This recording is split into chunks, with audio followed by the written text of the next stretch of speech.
Kita bersinar, BDT buka mata dunia, Sabah dan Indo satu frekuensi sama irama silaturahmi lewat video kita terus maju. BDT Channel, reaksi bikin bersatu. Assalamualaikum kumaha damang guys, sampurasun sarang wilujeng sumping ke channel abdi saya BDT dari Borneo Sabah akan menemani kawan-kawan semua dalam episode reaction kali ini. Dan hari ini guys kita akan nonton satu video di mana ini pendapat orang Indonesia guys. Apabila Indonesia bergabung dengan BRICS, apa manfaat dan keuntungan bergabung dengan BRICS? Ini kita akan nonton video ini, pendapat orang Indonesia sendiri, rakyat Indonesia. Jadi kita akan nonton video ini, tapi sebelum itu saya doakan kawan-kawan semua yang hadir dan nonton berada dalam keadaan yang sehat, selalu dimurahkan rezeki, dipermudahkan segala urusan dunia dan akhirat. Amin ya rabbal alamin. Ojo lali guys, di subscribe channelku, jangan lupa klik like, komen, dan share agar kalian tidak ketinggalan dengan video-video yang kayak gini. Tanpa buang-buang waktu guys, kita sama-sama nonton isi kandungan video yang satu ini. Let's go, 1, 2. Kurang dari 24 jam dilantik di Kabinet Merah Putih, Menteri Luar Negeri Sugiono langsung bertandang ke Rusia untuk menghadiri KTT BRICS. Wow.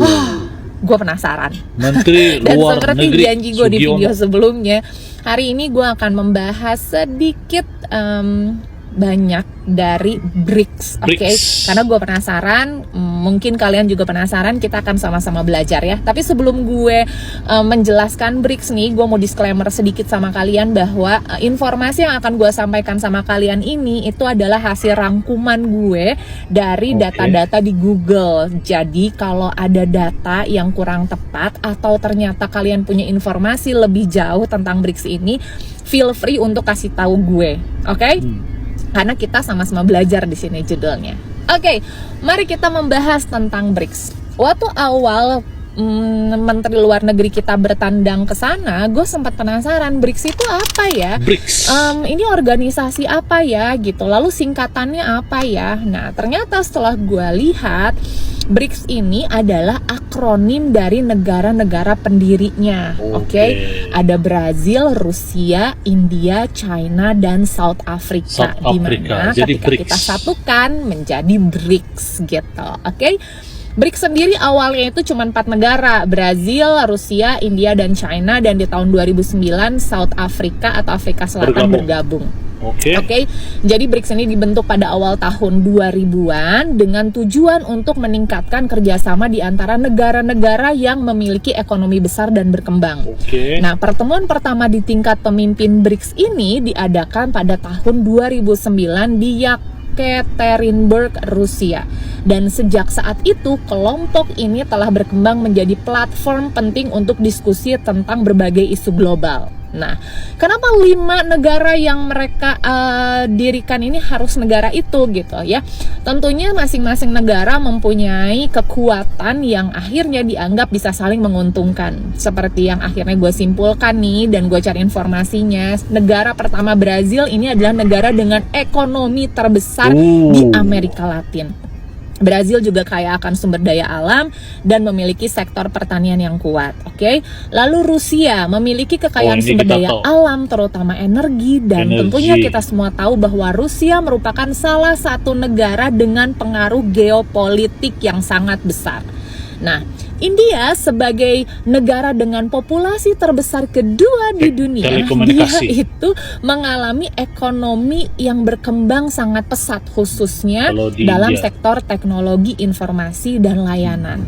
Lalu China sebagai ekonomi terbesar kedua di dunia dengan pertumbuhan yang cepat, China juga dikenal karena manufaktur dan perdagangan global. Lalu kenapa Afrika Selatan? Itu juga yang bikin gue penasaran. Karena Afrika Selatan ini satu-satunya negara Afrika di kelompok ini. Ternyata Afrika Selatan ini bergabung karena merupakan pintu gerbang penting ke pasar Afrika. Dan Afrika Selatan juga kaya akan mineral. Oke. Lalu kita masuk ke tujuannya. Apa sih sebetulnya tujuan BRICS ini? Ini harus kita garis bawahi bahwa BRICS ini tujuannya meningkatkan kerjasama ekonomi dan perdagangan antar negara anggota. Oke. Dan gua rangkum lagi. ada yang kedua, yaitu tujuannya mendorong reformasi lembaga-lembaga keuangan internasional agar lebih mencerminkan kekuatan ekonomi global yang baru. Dan ketiga, meningkatkan koordinasi dalam kebijakan luar negeri untuk menghadapi tantangan global. Dan yang keempat, ini adalah mendorong investasi dan proyek infrastruktur di negara anggotanya. Oke? Nah, setiap tahun BRICS ini melakukan pertemuan dan kegiatan ya. Ada tingkatan pemimpin, ada tingkatan menteri gitu, di mana mereka biasanya membahas isu-isu global. Ada 4 isu global yang gua rangkum dan biasanya akan menjadi isu yang mereka utarakan di setiap KTT-nya, yaitu yang pertama adalah isu perdagangan internasional, isu energi dan berkelanjutan, isu keamanan dan terorisme, dan isu pembangunan berkelanjutan dan perubahan iklim. Kenapa seperti itu? Nanti kita akan bahas di part yang kedua supaya nggak terlalu panjang. Oke? Oke. Makin penasaran kan? Jadi di part Moga-moga yang kedua ini terjawab gue akan penasaran membahas tentang kalian tentang inisiatif ekonomi yang dilakukan oleh BRICS. Sebenarnya siapa pun penasaran nih. Kalau di part pertama gue udah jelasin tujuannya, udah jelasin negara mana aja. Di part yang kedua ini gue akan lebih mempersingkat sih. Oke. Kalian pernah dengar IMF nggak? Oh, Atau IMF, International ya, Monetary Fund, di mana dia adalah pendanaan dunia yang memberikan bantuan kepada negara-negara lain nih urusan keuangan. Oke, biasanya kita kalau mau pinjem-pinjem ke IMF tuh. Nah, BRICS ini tahun 2014 mendirikan banknya sendiri. Namanya adalah NDB atau New Development Bank. New Development Bank. Oke, tujuannya apa? Tujuannya adalah untuk mendanai proyek infrastruktur dan pembangunan berkelanjutan di negara-negara anggota BRICS dan negara berkembang lainnya. Jadi selain membantu negara anggotanya, dia juga membantu negara berkembang lainnya nih, si NDB ini. Oke? Dan yang lebih menariknya, BRICS ini juga membentuk CRA atau CRA, yaitu Contingent Reserve Arrangement, di mana ini sebuah mekanisme untuk memberikan dukungan keuangan darurat bagi negara anggota yang mengalami kesulitan ekonomi. Jadi kalau ada negara anggotanya yang lagi sulit ekonominya, nah CRA ini bekerja untuk memberikan dukungan keuangan darurat. Oke? Ini menurut gue adalah sebuah angin segar ya bagi negara-negara berkembang, di mana dengan adanya inisiatif ekonomi ini tentunya dapat sedikit banyaknya membantu negara-negara berkembang. Betul. Tapi koreksi saya kalau saya salah. Oke? Nah, lalu selama berdirinya BRICS ini pasti tentu punya kritik dan juga tantangan, ya kan? Yang gua rangkum nih ada 3 poin tantangan yang mereka harus hadapi. Yang pertama adalah perbedaan kepentingan dan kebijakan di antara anggotanya. Pasti dong, ya kan, Indonesia bergabung pasti kan punya kepentingan, ya nggak? Oke, terus yang kedua, persaingan antara China dan India yang ketara ini juga mempengaruhi kerjasamanya BRICS nih. Lalu yang ketiga adalah ketidakpastian ketidakpastian geopolitik global yang dapat mempengaruhi stabilitas dan kerjasama. Oke? Nah, jadinya gue membuat satu kesimpulan bahwa BRICS ini merupakan kelompok yang signifikan dalam tatanan global. Jadinya mereka memberikan suara bagi negara-negara berkembang dan berusaha untuk mengubah arsitektur global yang ada. Ya kan? Dan dengan kekuatan ekonomi dan populasi yang besar, menurut gue BRICS ini berpotensi menjadi pemain kunci dalam isu-isu global di masa depan. Seperti apa nantinya, dan tentunya juga akan mempengaruhi ya kan? Tapi ya pasti dong dengan kehadiran BRICS ini sih harusnya dia bisa menjadi pemain kunci sih untuk bisa merubah isu-isu global di masa yang akan datang. Oke? Nah, di part yang ketiga nanti gue akan membahas tentang KTT yang kemarin dan apakah Indonesia sudah bergabung atau belum. Lanjut di part yang ketiga. Setelah kita tahu tujuan, terus udah gitu apa aja anggota BRICS dan juga inisiatif ekonomi, yang akan gue bahas di part ketiga ini adalah tentang KTT BRICS yang kemarin terjadi di tanggal 22 sampai 24 Oktober 2024. Ya kan? Yang Menteri cute gue, Pak Sugiono hadir. Menteri Sugiono, Menteri Luar Negeri. Oke. KTT BRICS 2024 ini adalah KTT BRICS tahun ke-16 yang diadakan di Kazan, Rusia. Dan ini adalah KTT BRICS pertama yang menyertakan Mesir, Ethiopia, Iran, Indonesia. dan Uni Emirat Indonesia? Arab sebagai anggotanya setelah mereka oke. resmi bergabung pada KTT BRICS ke-15. Jadi mereka tuh anggota baru lah kurang lebih gitu ya. Nah, tema acara tersebut ya adalah memperkuat multilateralisme untuk pembangunan dan keamanan global yang adil. Oke. Nah, anggota BRICS ini nih di KTT sekarang memperkenalkan sistem pembayaran bernama BRICS Pay. BRICS Pay. BRICS Pay apa ya? Oke, jadi gue coba cari-cari macam informasi. GoPay. BRICS Pay ini adalah sistem pembayaran yang dirancang untuk memfasilitasi transaksi dan pertukaran ini, informasi ya. keuangan antara Di video bank saya sebelum ini sentral ada, saya catat negara-negara pesan nih, guys. mitra atau negara-negara anggotanya nih yang fungsinya sebagai alternatif dari sistem antar bank barat. Gitulah kurang lebih. Jadi sistem ini akan memfasilitasi penyelesaian internasional gitu. Kurang lebih jadi kalau kita sesama anggota BRICS tuh Beli kita mau transaksi ya udah transaksinya pakai BRICS Pay biar lebih mudah gitu kurang lebihnya. Oke. Nah, pada tanggal 24 Oktober, 24 Rusia menjadi Oktober. tuan rumah KTT ke-16 ini kan, dan dalam formatnya ini mempertemukan para pemimpin, terus udah gitu delegasi dari negara-negara Asia, Afrika, Timur Tengah, dan Amerika Latin, serta pemimpin beberapa organisasi internasional. Oke. Nah, terus adalah 13 negara yang telah ditambahkan sebagai negara mitranya BRICS. Apa aja sih? Ini ada Aljazair, Belarus, Bolivia, Wih. Kuba, Indonesia, Kazakhstan, Malaysia, Nigeria, Thailand, Indonesia. Turki, Uganda, Uzbekistan, dan Vietnam gitu ya.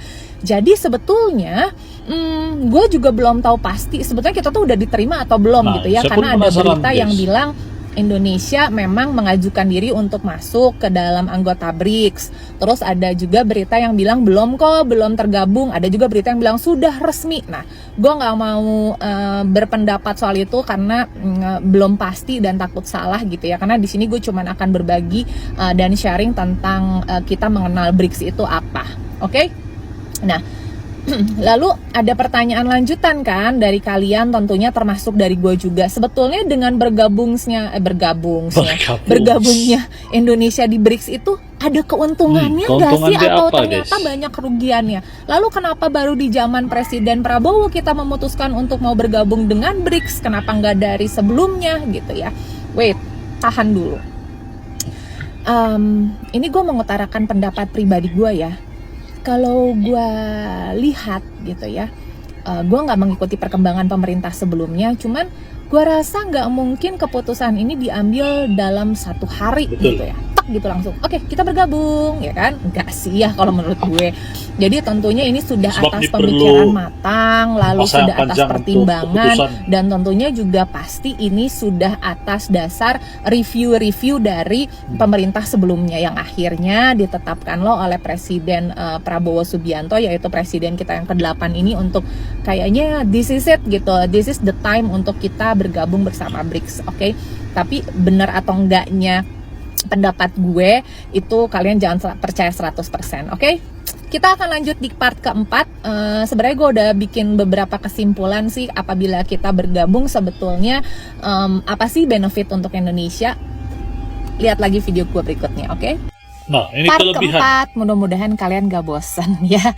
Tapi kalau yang bosan gak apa-apa sih, di skip aja beneran deh, gue gak bakalan marah. Karena gue bikin video ini tuh lebih Edukasi. kepengen kita sama-sama belajar aja sih. Oke.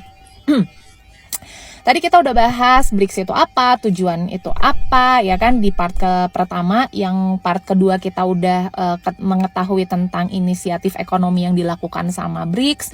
Lalu di part ketiga kita udah ngomongin tentang KTT yang kemarin dan apakah Indonesia sudah bergabung dan lain sebagainya. Dan di part keempat ini lebih ke gue bikin kesimpulan sih. Kesimpulan tentang baik buruknya versi Kebaikan gue dan ya. keburukan. Tolong, ini versi BRICS. gue. Kalian boleh okein, boleh enggak juga nggak apa-apa. Oke?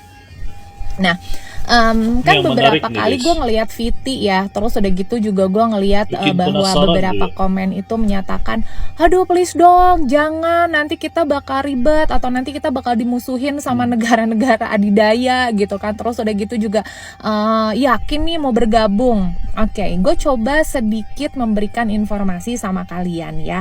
If kita menjadi anggota BRICS, keuntungannya apa aja sih? Apa keuntungan menjadi Gue tuh anggota bikin BRICS? sebetulnya ada 7 poin. Mudah-mudahan ini akan mewakili dan videonya nggak terlalu lama. Oh, dia Oke? ada kertas. Oke.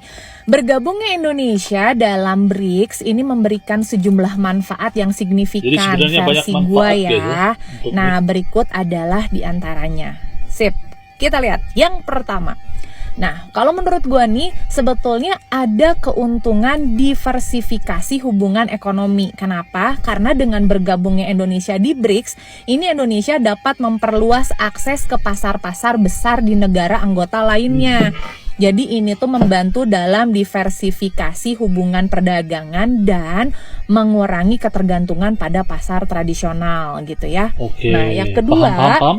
ini adalah investasi dan pembiayaan. Oke, BRICS memiliki berbagai mekanisme pendanaan dan investasi seperti yang tadi gue jelasin di part yang ketiga. Ada apa coba? NDB, ya kan? Ya, New Ada Bank CRA. Development. Nah, oke. CRA.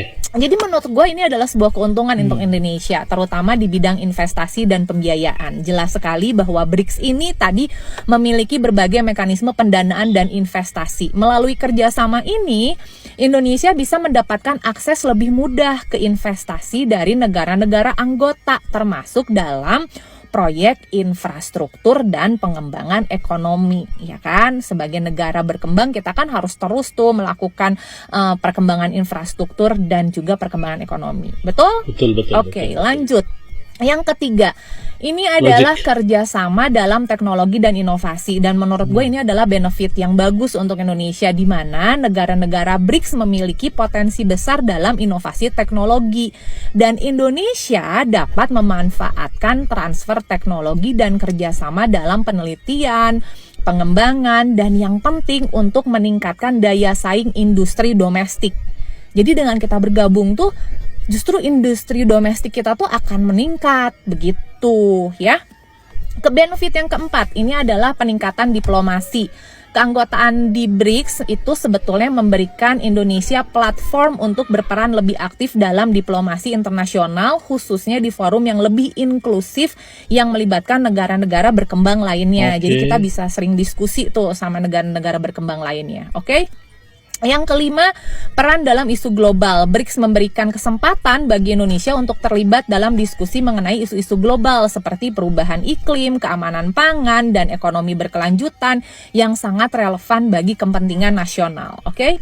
Yang keenam adalah perdagangan multilateral. Jadi menurut gue Indonesia dapat berkontribusi dalam mempromosikan perdagangan bebas dan multilateral yang dapat meningkatkan daya saing dan menciptakan lebih banyak peluang ekonomi bagi masyarakat. Ini cukup bagus nih gitu, guys, kalau ya. begini. Dan yang ketujuh atau yang terakhir Indonesia nih menurut gue benefitnya adalah meningkatkan citra Indonesia di kancah internasional. Oke?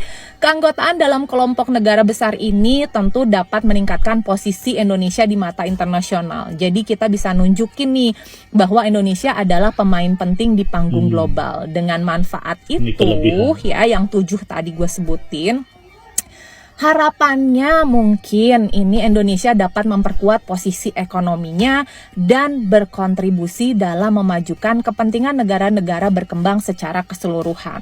Oke? Itu kurang lebih rangkuman gue. Mudah-mudahan dari setiap part tadi yang gue jelasin ke kalian ada manfaatnya buat kalian. Sekali lagi, kalau video ini nggak berguna silakan kalian skip. Kalau berguna, mudah-mudahan kita bisa sharing dan saling belajar. Oke? Setelah BRICS, nextnya kita bahas apa lagi ya? Oh, keren guys. Jadi, nah demikian video yang baru kita nonton bareng. Begitulah BRICS. Jadi penasaran dengan arti BRICS, apa sebenarnya BRICS ini? Jadi kita baru nonton video ini. Secara kesimpulan daripada video yang panjang ini, BRICS ini adalah gabungan daripada negara-negara bersatu yang baru gitu, yang dicetuskan ataupun dimulakan oleh Rusia untuk memulakan. Jadi Rusia, China, India, dan South Africa. Apalagi satu lagi, lupa saya satu lagi. Tapi dengan 5 negara ini dan banyak negara-negara mitra yang lain yang turut disertakan. Sebenarnya kelebihan daripada BRICS ini sangat banyak guys, selain daripada mendominasi ekonomi yang baru ini kan, sebab ini BRICS ada bank sendiri guys, New Bank Development. Jadi itu bagi saya sangat convenient lah untuk sebuah organisasi NGO yang seperti ini nih kan.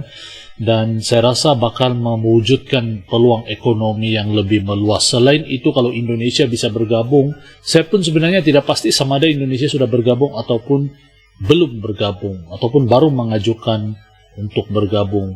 Tapi kalau Indonesia bisa masuk, tidak mustahil untuk Indonesia punya ekonomi lebih baik. Selain itu, bekerja sama dengan negara-negara besar yang lain juga.